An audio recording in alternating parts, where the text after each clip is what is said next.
Hello mga kamamshi, mga kasoy fam, it's Mama Soy and welcome to my channel. So ngayon guys, good afternoon, it's Saturday.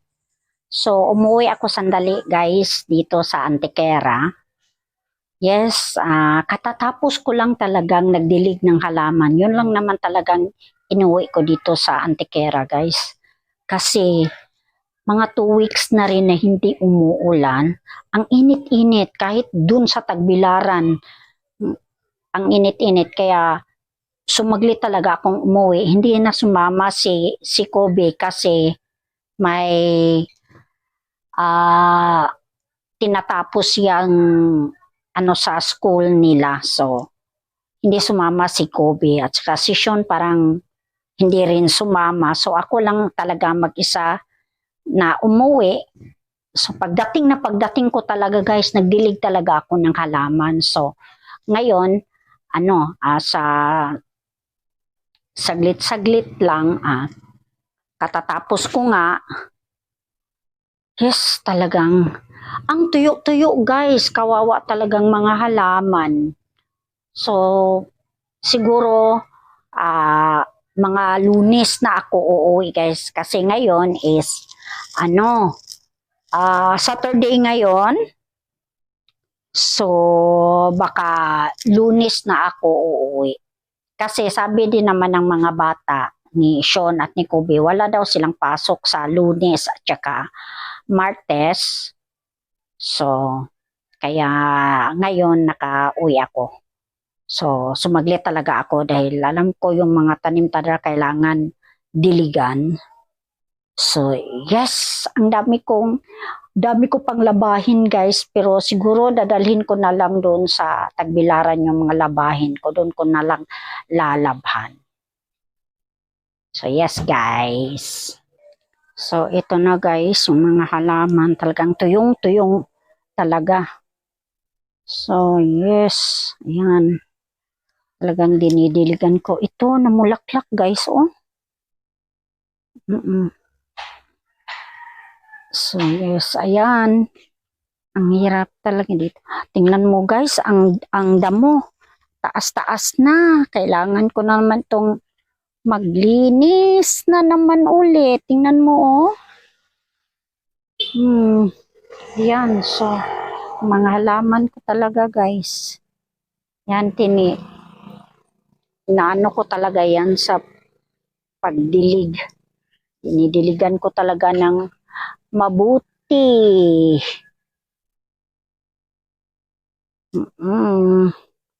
So sana narinig niyo ako guys, nagkwento-kwento ako, gamit ko talaga yung microphone ko. Nakakatulong talaga itong microphone na to.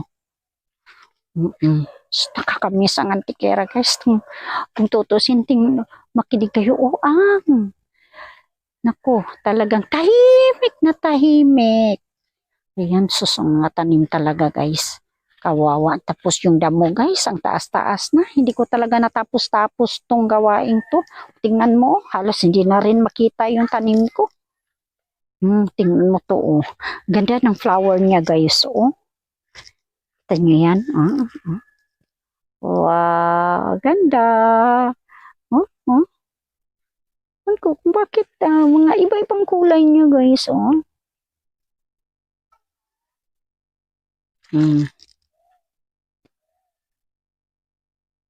Ang ganda. Ito din.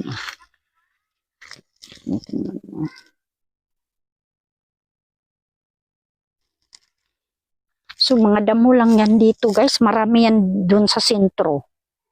So, nagbali talaga ako ng sanga-sanga na nagdadala ng mga ugat para talagang buhay na buhay pag tinanim. Yan. So, yung bahay. Ayan. So, tingnan nyo guys, yung talagang tatanim naman ko na talaga ito ng tomato guys. Kung nakita nyo, oh. Wala na.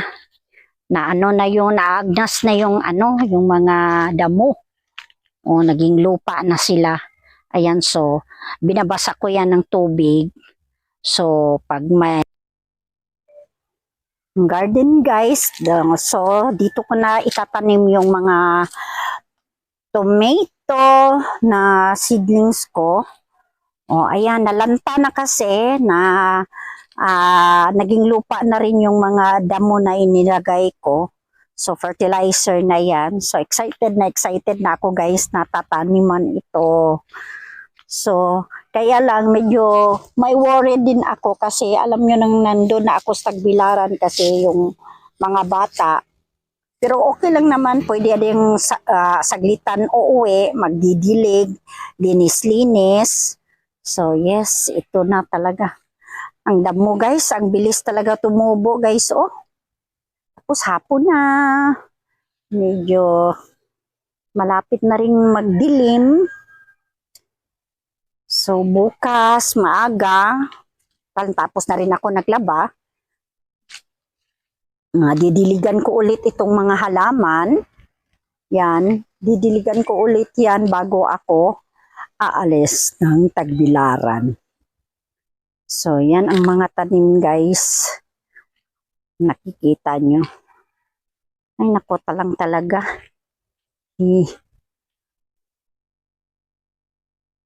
Sana kasi ang aga kasi yung pasok sa mga bata 6 o'clock. So kailangan 5 o'clock kakain na yung mga bata papunta ng school. Anyway, half day din lang naman sila. So mga 12 o 12:30 makauwi na sila sa bahay. So, pwede ring saglitan ko uwi dito kahit maglinis-linis lang, laba, ganon.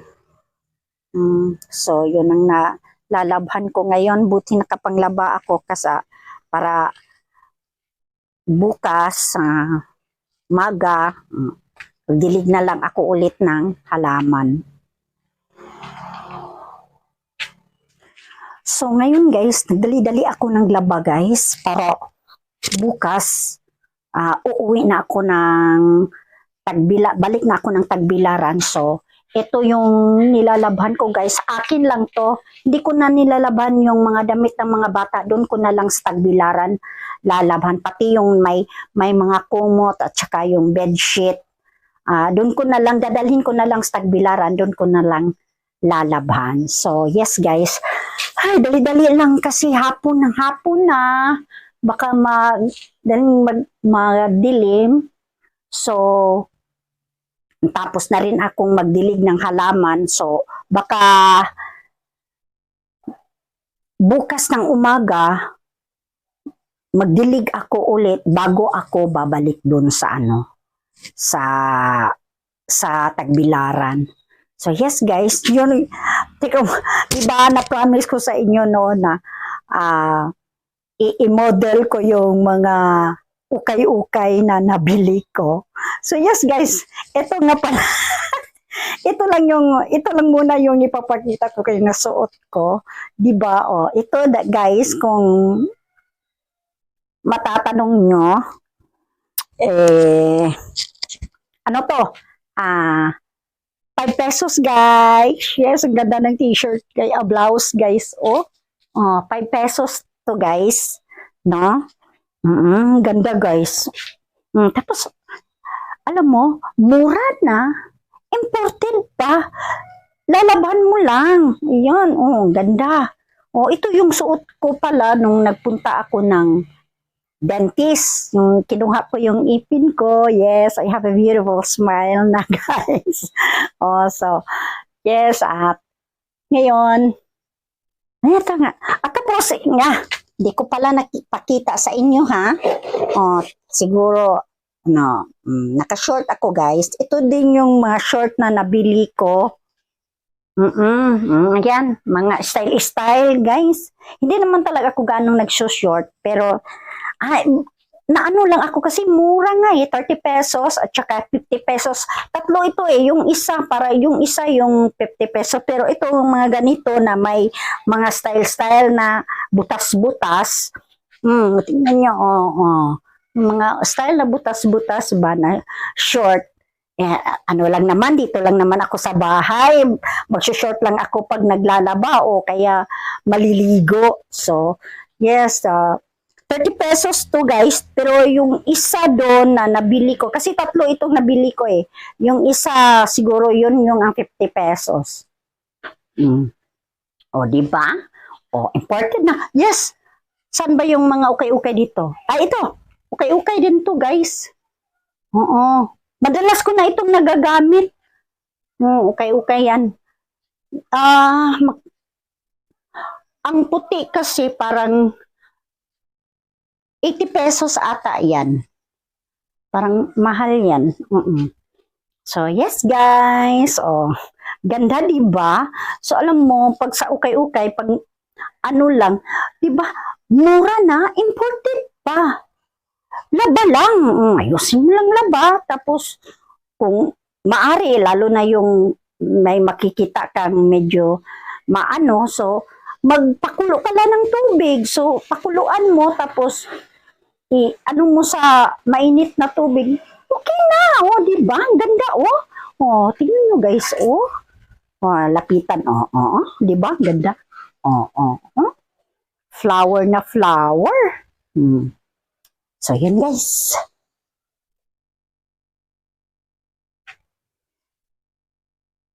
So, yes, nakapaglaban na ako bukas. Ay, nako lang talaga. So, siguro bukas, magdilig na lang ako ng halaman bago ako babalik doon sa sa Tagbilaran.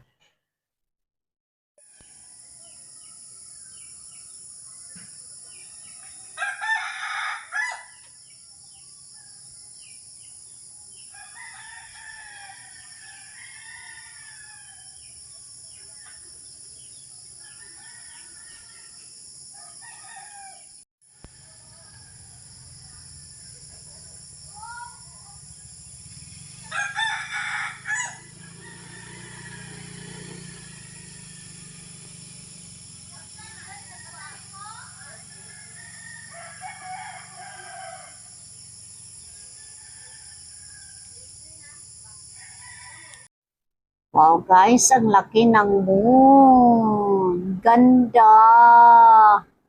So yan ang moon.